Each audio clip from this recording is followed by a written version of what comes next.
Hi guys, and welcome to another video in Gas City Gaming's preview of Warhammer 40k 8th edition. In this video we're going to be taking a look at some of the points that were kind of revealed a little bit today, power levels, and some spoilers for Chaos Demons. First thing before we get started though, don't forget if you want to be entered in our Warhammer 40k 8th edition giveaway, subscribe to the channel and comment on this or any other video. If you have your subscription set to private, don't forget to set those to public so I can see, so I can make sure you're subscribed so you can get in on the entry. We're going to be giving away at least the 40k 8th edition core rulebook, if not hopefully giving away some of the codexes or whatever you want to call them, the faction rulebooks coming up as well. But let's get straight into today's video. So first things first, what we saw in our last video with data sheets, we saw the power levels and how those are kind of going to be. It ended up a little bit like how I thought it was going to be. Power levels, according to GW's release yesterday, are a rough approximation of a unit's relative effectiveness. So what you can do, if you and a buddy want to play a quick game, you can say, okay, around 50 points. You know, maybe you'll go 52, maybe your buddy will go 48, vice versa, whatever you want to do. Maybe you'll both go 50. It's just a way to easily put together a roughly matched game. However, those don't take into account unit upgrades or things like that. Those will still have points based. But let's talk about first this right here.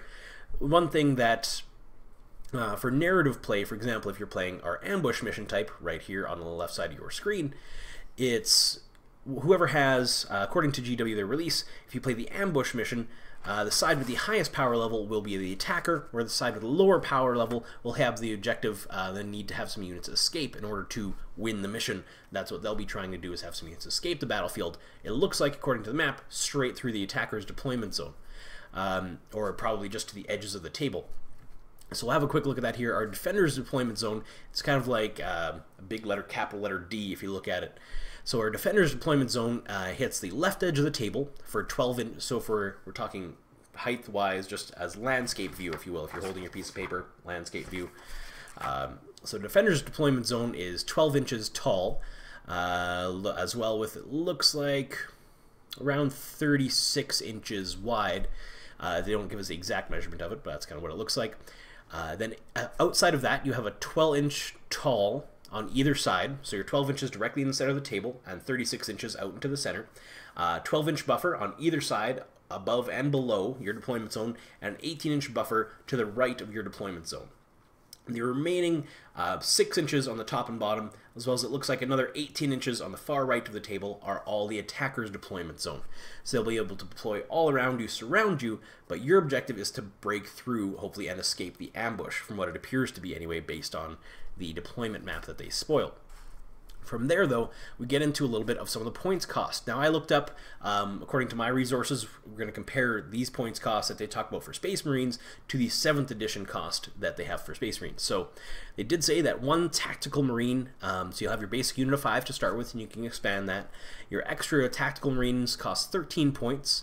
Now, this, from what I was able to find, is changed from the previous 14 points, so 1 point, but if you have a couple squads, this could build up to some extra upgrades, things like that. Big difference, though, as far as weapon cost upgrades go. Now, whether this is to correspond with new rules and how effective they think the weapons will be according to playtesting, we'll see going forward. But a grav pistol, if you want to upgrade your sergeant to have a grav pistol now, previously that was 15 points. The new cost for it, you ready for this? 7 points for your sergeant to have a grav pistol. You see a lot more grav pistols going around. Don't forget as well that your pistols, every soldier that you have that is equipped with a pistol can now shoot it. Even if they are engaged in close combat, they can shoot it at the unit they're engaged with. Don't forget about that. We talked about that in our close combat video. So if you equip your sergeant with a grav pistol, he'll be able to shoot it and then swing in close combat as well. So he gets kind of an extra attacks, really. Now, multi-meltas kind of swung the other way. Previously, a multi-melta for your squad was 10 points. It's gone up to 27 points. Now, we saw our melta rules from the previous, a couple of videos ago, how good they were going to be. Roll 2d6, kind of the old ordnance rule. Thank you for correcting me, guys, in the comments for that. So the new melta rule, roll 2d6, and it take the highest, and that's how many wounds a melta will now take off a vehicle or model. So that seems really good, and so I can see why they would want to increase the point cost of that. And again, to hammer home, they've really talked about how much they've play tested this, how much they, had multiple people through this, not just themselves play a one-off game, but have multiple competitive players playing the games and tuning points and tuning gameplay.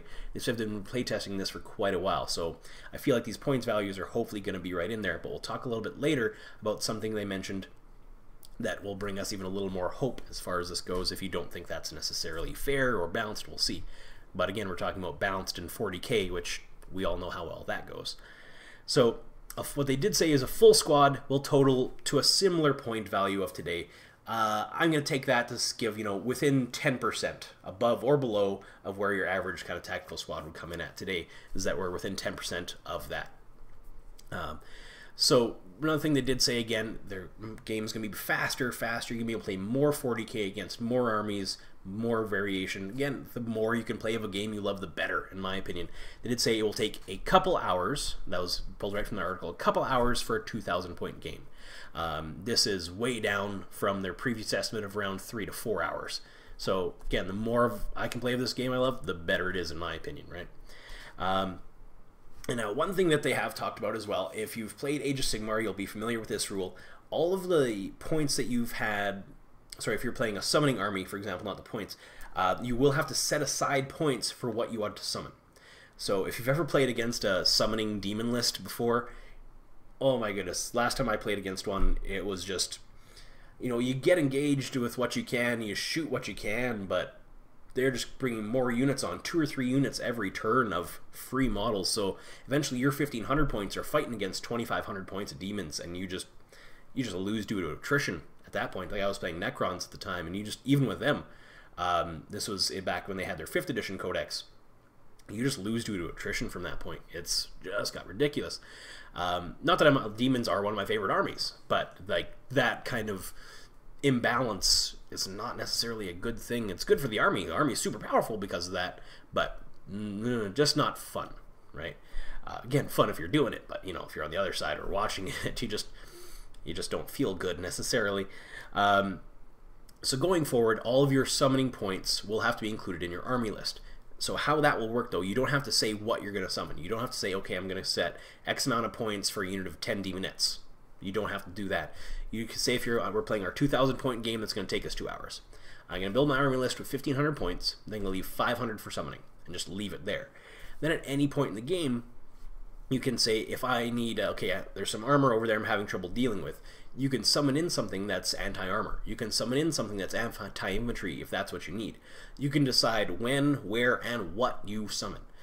That being said, though, you do need to decide how many points you're setting aside for that. So if I set aside 500 points, I can summon 200-point unit here, 150-point unit here, 150-point unit here. Done. Maybe some Nerdlings for an objective holder if you want, for example. But those will have to be set aside in your army list. It does kind of let your demon army be a bit of a Swiss Army knife, but at the same time, it looks bad. But from what I've seen play out in Age of Sigmar games, it doesn't. It sounds like you're handicapping yourself, but it can end up in your favor as well. You get what you need on the table, hopefully when you need it, as long as you get the casting off, right? So again, I don't mean if this is real polarizing. The fact that I can't, over summon. I think that's just because personally, I think that's becoming a little more fair. Really, when you play against some of these summoning lists, or when I've summoned demons, it's just I get a free awesome, I get more free awesome, I get more stuff. It doesn't feel good whenever stuff is taken away from you, right? So if the army was awesome before because of this rule, like I said with my Necron army, I kind of have Chaos Marines, Chaos Demons, Space Marines, and Necrons are the 4 armies I collect. So with the new wound chart, my Necrons, essentially everybody got their Gauss rule, right? Everybody wounds everything on a 6, at least now, if not better. But, so, my Necrons, their big special rule, kind of everybody gets it now. So, it doesn't feel good when you lose something that made your army special. It's like the oversummon is what I'm going to call, summoning over your points limit.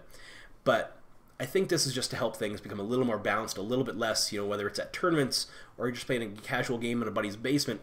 It's just to eliminate a little bit of that feel bad, right? You can play a little bit more, I'm going to use the B word again, a little bit more balanced game against the game unit of demons. But that being said, demons get to get the tool they need when they need it. Hopefully when they need it. You're not going to be able to guaranteed get it, but they get their selection of the tool they need. Like if I'm hammering a nail, I don't need a screwdriver. I'm trying to get a screw in, I don't need a saw. I'm going to get the exact what I need when I need it. I don't have to dedicate a chunk of my army. Okay, here's the points I'm going to spend on anti-vehicle. Oh, what? I'm playing an army that doesn't have... I'm playing, against guard, a blob army of guard with a couple chimeras or something. There's my anti-vehicle. I don't need that anymore. So it lets your army be a little bit more Swiss Army knife kind of thing to it. So I kind of like it. I think it'll play out interesting. Like I said, in Age of Sigmar games I've seen play that way. It's been well. It's been a relatively balanced game. It's not overpowered on the demon side because they can't summon an extra 1,000 points of units, and it doesn't let the other army dominate either because their army gets to be countered when the demon army needs it to be countered. So, but going forward from there, I'd love to hear what you guys think about that. If you play demons, what do you think about those rules? Have you seen the Age of Sigmar games where they've played out? What have you thought about that? So I'd love to hear from you guys down in the comments about that, and any other thoughts you have too. But so as far as where points are going to be, like if you saw the datasheet video, points aren't included on the datasheet. The reason being is that the points will be included elsewhere in the book. Here's the reason. If you didn't read the article, here's the awesome reason. This is directly quoted. I copied and pasted out of the article because I wanted to get the exact wording from it. This is right from them. In the future, points for units could change without invalidating existing books. So if one unit or weapon starts to dominate tournaments, or certain units don't seem to be carrying their weight in competitive games, we can address the balance. This means, from what I take this to mean, is that they're going to pay attention to the base. They're not going to they don't want to invalidate books. I know we had a couple comments wondering about, oh, well, what if it's this cost in one book? What if it's this cost in another book? How are we going to do that? They're essentially going to errata points costs, which seems good to me because, everybody's taking Grav, everybody's buying Grav. Okay, we're going to make Grav way more expensive. We made it cheaper, didn't work out, we're going to make it more expensive again. Or 27 points for that multi-melta. Nobody's bringing them. They're an effective weapon that we made that nobody's bringing that's really underused. Maybe let's take them down to 20 points, 15 points. Where's that balance point? They can play with it. Again, if you guys watch some of my other videos, I play Magic the Gathering as well. We don't want them to do this on a whim. We don't want them to do this based on, the grand tournament's results, that one weekend of tournament results. We want it to be a consistent plate for a month or two. So don't expect just because you had a bad weekend in a tournament against a certain army, that army's codex to be errated next week to make some stuff more expensive or other stuff in your codex more competitive. This is going to be stuff that's going to be taken a look at over time and they want a good sample size. If you're at all scientific, you can't just base things off of a survey of 10 people. If you're doing something that's broad and sweeping, you need a good sample size to properly solve the problem. But what I like is that they're going to listen to the community. They're going to listen to tournament results and not just put out a codex to fix it that everyone who plays that army will have to buy. They're going to errata it, from what my understanding is from that book they put out. So it says we can address the balance. For me, again, what that seems like is they're going to, on the fly, adjust points values when they deem it necessary to do so. Maybe even add or fix rules as well, like they have before. But it seems like the community is seems like GW is a lot more involved in the community than they used to be, and in my opinion, nothing but good can come from that. Alright, so that's our kind of points, power level value, spoiler we're talking about. Now we're going to talk about today. Today was a little bit about like Damocles Gulf conflict, more fluff than anything. But what I'm going to go to is this faction spotlight that they had on Chaos Demons. So we had a little negative on Demons, you lose some of your summoning abilities, but we're going to go to now some pluses for Demons. They spoiled a few abilities and things that Demons are going to have, so let's go over those now. So first Demon we'll talk about are Demons of Khorne. Now Demons of Khorne, they didn't say if the rule is called something special. They just kind of spoiled a few things as far as demons go. First one being Demons of Khorne. Khorne demons will get a bonus attack and +1 strength if they charge or are charged. Now there's so many special rules in 7th edition. I'm not going to guess at what these were called previously. I apologize, but that still seems really good. +1 strength when they charge or are charged. Means, and don't forget, if you charge, you hit first. So I can see Khorne demons just charging across the field. If they were bloodletters before with their previously AP3 swords, I imagine those are probably maybe going to be a -2 armor modifier now, ballpark. Who knows for sure. But if I get 2 attacks per model at strength 4 with -2 armor modifier, and I strike first whenever I charge. That seems pretty good, guys. Imagine some Bloodthirsters, some Demons of Khorne, some, like, anything. That's what Khorne wants to do. Khorne wants to chop their way across the battlefield. That just seems to help Khorne. That seems really good, and something that I wouldn't mind taking a few units of, personally. Tzeentch Demons, this is going to be familiar, get +1 to their invulnerable save, so that seems really good. Another thing they spoiled, I mentioned, I love how they kind of just passively, oh, that'll help this unit that has this stat.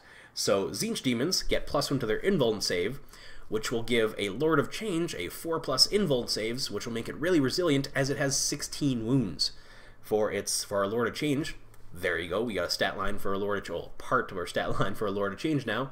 It'll have a 4-up invuln save with 16 wounds, barring any other upgrades and whatnot or special rules that it may have. We don't know yet, so that seems kind of cool. So, like we went over with summoning, a little bit downside of Tzeentchian demons is that if you bring a unit of pink horrors, you will also need to set aside points for your blue and brimstone horrors. What I kind of wish they would do, I don't know if I have to set aside the points or just if it will be related in the, I hope how they work it anyway, is that it's just in the cost of the pink horrors. Really, that's how they should do it. If I don't have a choice to split my pink horrors into blue horrors and into brimstone horrors. If when a pink horror dies, it becomes 2 blue horrors. When blue horror dies, it becomes 2 brimstone horrors. If I have to do that, if I don't have a choice, then that should be, in my opinion, made into the cost of the pink horror, rather than me having to set aside additional points and do that math myself. It would just make things a little easier. Again, if they want to speed up the game, it would do that, in my opinion. I'm purchasing my unit of pink horrors, bam, included the blue horrors and brimstone horrors. Just as a unit would just help things speed along when list building happens. Whether that's included in the power levels as well or not, we have yet to see. But if that's something we're going to have to do, remember, in order to do that for your Tzeentch Demons, again, a little negative there, but new rules, we'll see how they work out. Again, with all the playtesting and stuff they're doing, I hope that it'll work out well and be relatively balanced and work out relatively well. Again, myself, I am into demons as well, so I hope, the more models I can play with, the more variety on the table. It's like, oh, I got to use these cool looking things, that cool looking thing. I just want to have some fun, So the faster I can do that, the better I can do that. The less bookkeeping I have to do that, the better. Slaanesh Demons will almost always swing first in combat. Due to, we don't know whether this is due to a special rule or something, but they will almost always swing first in combat. Like we've gone over before, when they were first talking about rules in one of our early videos, I think it was the overview when they had that Q&A that they put out, and I put out my overview of that. They mentioned how if you charge first, you will attack, barring a few certain things. So this Slaanesh Demons seem like they are one of the few certain things that will attack first instead. So that could be really good, especially when you consider that if you bring a unit of 20 or more Demonettes, they will get the Graceful Killer special rule, in which their piercing claws are resolved at -4 armor modifier when you have a wound roll of 6. So you have your unit of Demonettes, they either charge or are charged. Keep in mind they're Demons of Slaanesh, they will attack first either way, it seems like, at least so far. And if you have 20 or more, all their 6s to wound are -4 armor value, which in most cases, almost all cases, will eliminate any armor save that unit has, and just means fewer attacks coming back at you, which is just a good thing, especially because Demonettes have been, of course, a little fragile, have hit hard, but they've been kind of that glass cannon type thing. Just seems like we're getting that, again, just in a little bit different flavor, but that always striking first thing, combined with the Graceful Killers special rule, seems pretty good. What I want to know is, am I going to be capped out at 20? So, because if I'm capped out at 20 and I bring a unit of 20, am I going to, I get that first swing in, full unit of 10 Assault Marines come at me, for example. I kill a few with Piercing Claws, special rule. With Graceful Killers, -4, I kill, 2 or 3 of them off like that, and then I take a couple casualties back, but because that -4 modifier, I win the combat. They lose a couple more units, but now I'm down below 20, because I've lost 1 or 2 of my Demonettes. So I then lose that special rule because I'm below 20. But if I can bring 25, I can then maybe last a couple of combats and keep that special rule around. So hopefully they decide to go, something above 20, just because that seems what that special rule is for. So the one demon we haven't mentioned so far, my personal favorite, just my personal favorite, nothing, you know, rule-wise or anything, just one of my favorite, Nerdle. Not as many spoilers about the Nurgle demons. All they talked about were Nerdlings, and they will have, they were really not specific about this either, which seems more Tzeentchian than Nurgly. Mischief Makers, special rule, will let Nurglings deploy near enemies and engage them quickly. That's it. That's all we got. We didn't get, you know, you'll be able to summon them and then they can charge that turn. Maybe. They can deploy within 3 inches and then pile in. We don't know. Maybe. But that's all we got. Mischief Makers will let Nurglings deploy near enemies and engage them quickly. That's all we got. So it'll be interesting to see how that evolves. Also, the Nurglings have a special rule called Disgustingly Resilient, which again, if you played Age of Sigmar, a lot of Nurgling stuff, or Nurgle stuff has, and all it says is they will ignore rules on a 5 or 6. Whether that carries over to other Nurgle units in 40k other than Nurglings, we've yet to see. It's that kind of generic special rule, that generic name, Disgustingly Resilient, that I could definitely see other units having. Whereas Mischief Makers, you know, Plague Bearers don't seem like they'll definitely make mischief, but just doesn't fit that theme that the Nurglings have as Mischief Makers for that special rule. So, like I know I've mentioned before when you talk about saves, how our saves going to be done with invuln saves. Are you going to have your armor save, then invuln save, and then any other rolls? But if demon saves are anything to go on, they'll have their invulnerable save, and then they'll have this ignore wounds roll. So whether that takes place or not, before or after, you know, my invulnerable save, because some weapons cause D3 damage. So do I roll the damage before or after this ignore wounds roll?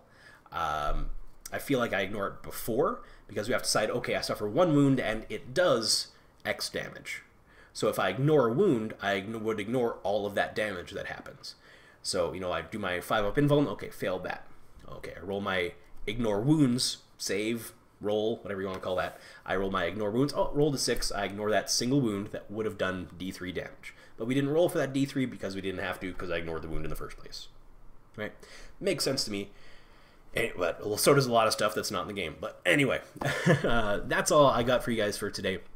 Don't forget. So again, we'll have no video tomorrow. Then starting Monday, we'll have our next couple of spoiler or preview video, or we'll have our next preview video about the next couple of topics. And starting Tuesday, we will have our lore video coming out, and we'll be recording kind of the week's worth of that for tomorrow. Hopefully you guys enjoyed that. Kind of, it never hurts to get a refresher on the lore. If you're newer to 40k, kind of get introduced into the lore. It's one thing I really enjoy about the game, about the universe, is definitely the story, the incredibly deep story behind it. Our first series will kind of just be an overview of the general 40k timeline, and then we'll be diving into more specific topics. If there are certain things you want me to cover as far as lore goes, once I finish this first overview of the timeline, please comment in the videos below, and we'll love to hear about you from that, because I want to cover what you guys want to hear about, right? That's who I'm doing this for. I love the game, but I'm doing this kind of stuff for you guys for the lore. Don't forget as well to like, share, subscribe, comment, everything that helps people know that Gas City Gaming exists. This is what I'm doing. Love to hear back from you guys. Do you think some of these rules are exciting, like the summoning thing, like I asked you guys about? Comment in the comment section down below. Let me hear what you guys think. You guys are awesome, doing an awesome job of that so far. I love some of the discussion going on. I try and comment if I have something useful to comment, because definitely you guys, I don't know everything about this game. A lot of you guys know more than I do, for sure. I will always admit that. I don't know everything about this by far. So if I have something to contribute to the conversation, I'll comment as well, but I definitely do read all the comments. Love to hear back from you guys. If you want to enter in the 8th edition giveaway, don't forget to subscribe and comment on this or any other video on my channel.